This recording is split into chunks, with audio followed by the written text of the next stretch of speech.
శ్రీ లలితా సహస్రనామ స్తోత్రంలోని 696వ నామం దైత్య శమని మంత్రస్వరూపంలో శ్రీ దైత్య శమన్యై నమః. మనం ఇంతకుముందు నామంలో అమ్మవారిని దీక్షిత అని కీర్తించుకున్నాం.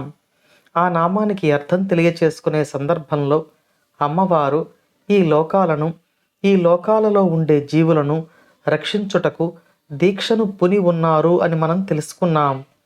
ఇప్పుడు ఈ నామంలో ఆ కార్యాన్ని అమ్మవారు ఎలా నెరవేరుస్తున్నారో వసిన్యాది వాగ్దేవతలు మనకు తెలియచేస్తున్నారు.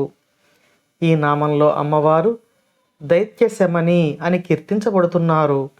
దైత్యులు అంటే అమ్మవారు ప్రసాదించిన శక్తియుక్తులను ఈ లోకంలోని జీవుల యొక్క ప్రయోజనం కొరకు కాకుండా ఆ జీవులను బాధించడానికి ఉపయోగించేవారు.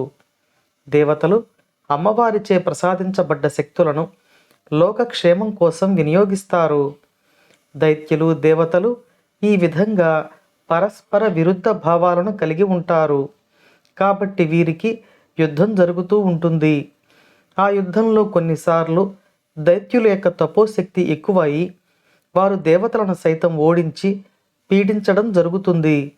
అప్పుడు లోకం యొక్క క్షేమాన్ని, లోకం నడవబడే క్రమాన్ని సరిదిద్దడానికి అమ్మవారు తగిన స్వరూపాన్ని తీసుకుని ఆ రాక్షస సంహారం చేస్తారు.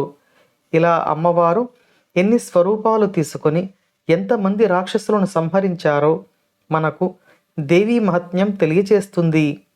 కాబట్టి ఈ లోకాన్ని రక్షించడానికి ఈ లోక వ్యతిరేకులైన దైత్యులను సంహరించి లోకాలను రక్షించే తల్లిగా ఈ నామంలో వసిన్యాది వాగ్దేవతలు శ్రీ లలితా పరమేశ్వరుని కీర్తిస్తున్నారు.